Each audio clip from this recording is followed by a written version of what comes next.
శ్రీ గణేశ పురాణము ఉపాసనాఖండము 71వ అధ్యాయము సంకష్ట చతుర్థి వ్రత ఉద్యాపనము.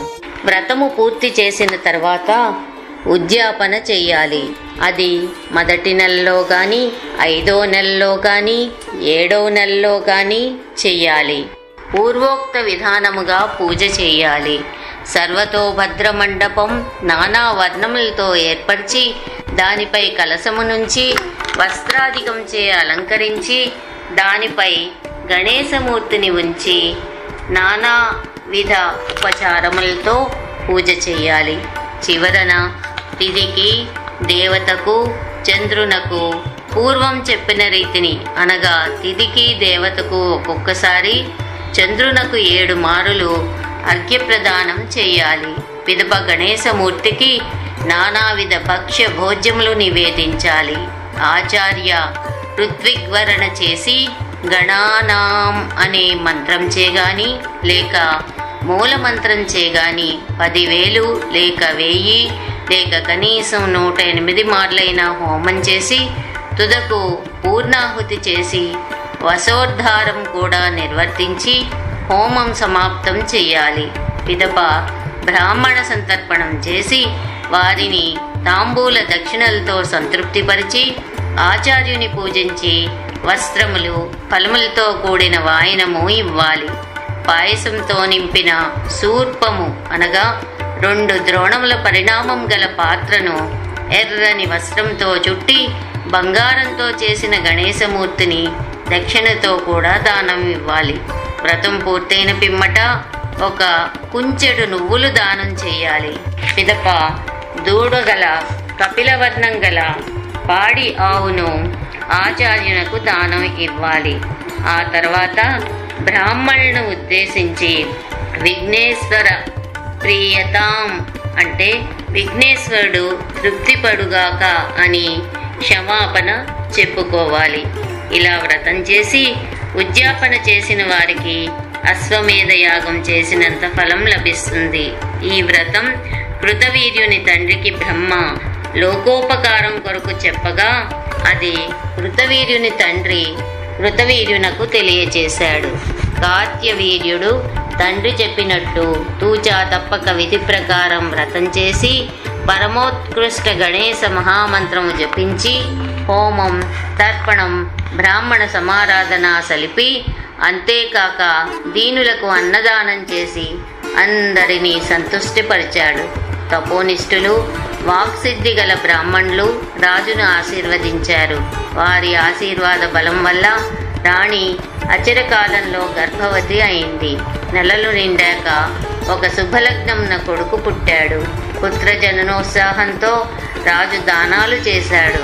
పుత్రుడికి ఆయా కాలాలను అనుసరించి ఉపనయన వివాహాది సంస్కారాలు జరిపి యుక్త వయసు రాగానే పట్టాభిషేకం చేసి ఐహిక భోగాలు అనుభవించిన తర్వాత రాజు గణేశలోకం పొందాడు.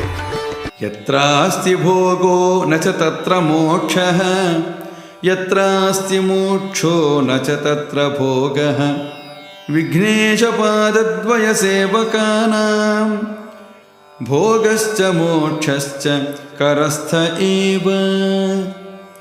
విఘ్నేశపాదద్వయ సేవకానాం భోగశ్చ మోక్షశ్చ కరస్థ ఏవ. భోగమున్న చోట మోక్షం లేదు, మోక్షమున్న చోట భోగం లేదు.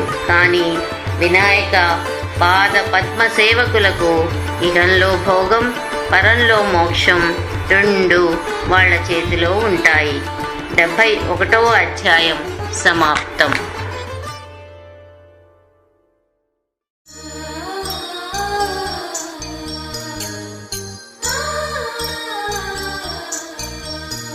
శ్రీ గణేశ పురాణము ఉపాసనాఖండము 72వ అధ్యాయము కృతవీర్యుని వ్రతఫలము. శూరసేన మహారాజు ఇంద్రుణ్ణి ఇలా అడిగాడు: మహేంద్ర, వ్రతమాచరించిన కృతవీర్యునకు పుత్ర సంతతి కలిగిన వైనం విపులంగా చెప్పు అని.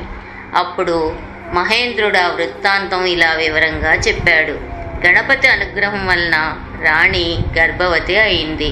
నెలలు నిండాక ఆమెకు మగ శిశువు జన్మించాడు. కానీ వాడు కాళ్ళు చేతులు లేకుండా 2 మెడలతో పుట్టాడు. అంగవైకల్యంతో వికృత రూపంతో పుట్టిన పుత్రుణ్ణి చూసి తల్లి బావురుమని ఏడ్చింది. అయ్యో, అంగవిహీనుడైన విటివాడు పుట్టాడేమిటి? ఆ స్వామి గజానండు కురూపి అయిన కుమారుణ్ణి ప్రసాదించాడే. ఇటువంటి పిల్లవాడిని కండం కంటే కొడ్రాలుగా ఉన్నా సరిపోయేది. నా పూర్వజన్మ పాపం పండి నాకు మరణం సంభవించినా బాగుండేది అని పరిపరి విధాల పరితపించింది రాణి. అలా రాణి నెత్తి నోరు మొత్తుకుంటూ ఏడుస్తూ ఉంటే ఆమె పరిచారికలు కూడా బిగ్గరగా దుఃఖించారు. అంతఃపురంలోని రోదనలు విని రాజు మంత్రులు దుఃఖించారు. అంతఃపురంలోని రోదనలు విని రాజు మంత్రులు అందరూ అక్కడికి వచ్చి చేరారు. నగరవాసులు అంతఃపురం ముందు గుమికూడారు. రాజుకు అంగవైకల్యంతో పుత్రుడు పుట్టినందుకు పురజనులంతా పరితాపం చెందారు. అంత రాజు, ప్రభు గజానన, నాపై నీకు ఇలాంటి దయ కలిగిందేమిటి? నిన్ను స్మరిస్తేనే పాపాలు పోతాయి కదా.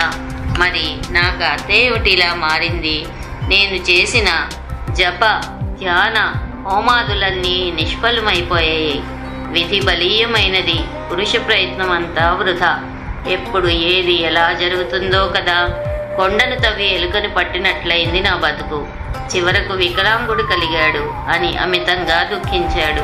అప్పుడు మంత్రులు, ప్రభువు మీరు ఇలా కుంగిపోకూడదు. కాగలది కాకమానదు. కర్మగతిని ఎవడు అడ్డగలడు? రాముడంతటి వాడు మాయలేడి వెంటపడ్డాడు. ధర్మరాజుకు జూదం చెడ్డదని తెలియదా? తెలిసి కూడా జూదంలో ఓడి అడవుల పాలయ్యాడు. కాబట్టి మీరు ధైర్యం వహించాలి రాజా.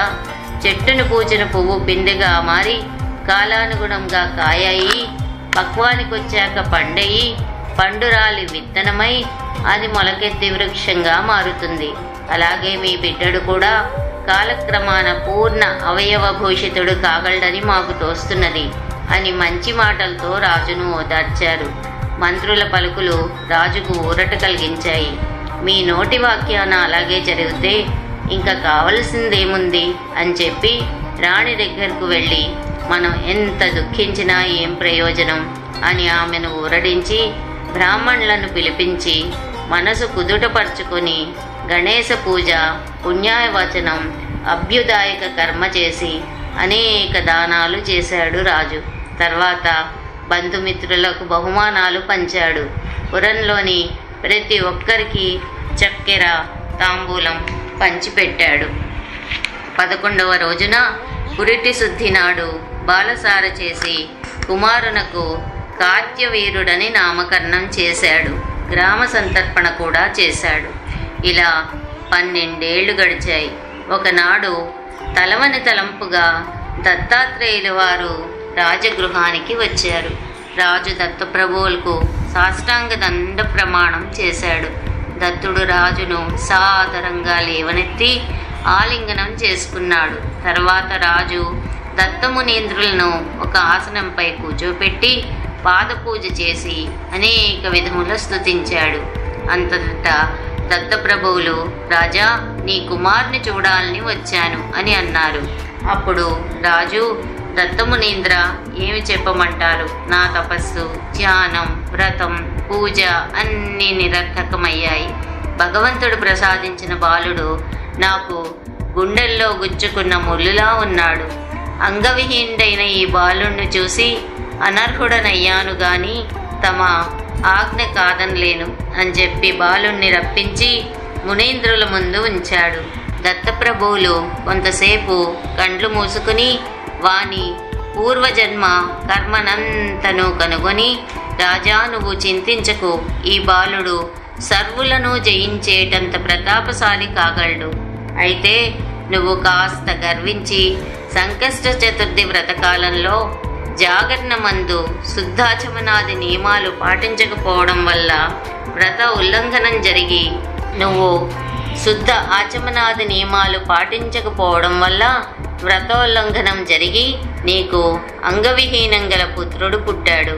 అయితే ఉపాయం చేత ఈ బాలుడు సర్వాంగ సుందరుడు కాగలడు అని పలికాడు. అప్పుడు రాజు, దత్తమునీంద్ర, నా పుత్రుడు సర్వావయ సమన్వితుడు కాగల ఉపాయం దయచేసి మీరే సెలవీయండి అని దత్తప్రభువును వేడుకున్నాడు. అంతటా దయాళుడైన దత్తయోగీంద్రుడు బాలునకు అంగన్యాస కరన్యాస సహిత గణేశ ఏకాక్షర మహామంత్రము ఉపదేశించి, అబ్బాయి, ఉత్తమోత్తమైన ఈ మంత్రరాజమును భక్తి శ్రద్ధలతో, ఉపవాస నియమంతో గాని, ఏకభుక్త నియమంతో గాని ఒక పుష్కర కాలం జపిస్తే సర్వార్థిహరుడు, సకల జన శుభంకరుడు, విఘ్నహరుడు అగు విఘ్నేశ్వరుడు ప్రసన్నుడై నీకు దర్శనమిచ్చి నీ కోరికలు తీరుస్తాడు. నీ శ్రీ గణేశుని కరుణాపూరిత దృక్కు నీపై ప్రసరించగానే నీకు సర్వాంగ సుందరమైన దివ్య దేహం ప్రాప్తిస్తుంది అని బాలునకు వరమిచ్చి రాజును ఆశీర్వదించి అంతర్ధానమయ్యాడు. దత్తమునీంద్రుడు అంతర్హితమయ్యాక బాలుడు, తండ్రి, నన్ను వనములకు పంపు, నేను తపస్సు చేసి గణనాథుని ప్రసన్నం చేసుకుంటాను అని కోరాడు. తొలుత రాజు కొంత విచారించినా తుదకు మనస్సు కుదుటపరుచుకుని నరవాహనంపై కుమారుని అరణ్యమునకు పంపాడు. రాజభటులు బాలునకి ఒక పర్ణకుటీరం నిర్మించి అందు ఆ పిల్లవాడిని కూర్చోబెట్టి తిరిగి నగరానికి మరలిపోయారు. బాలుడు తపోనిష్టలో నిమగ్నుడై కుటీరంలో కూర్చున్నాడు. 72వ అధ్యాయం సమాప్తం.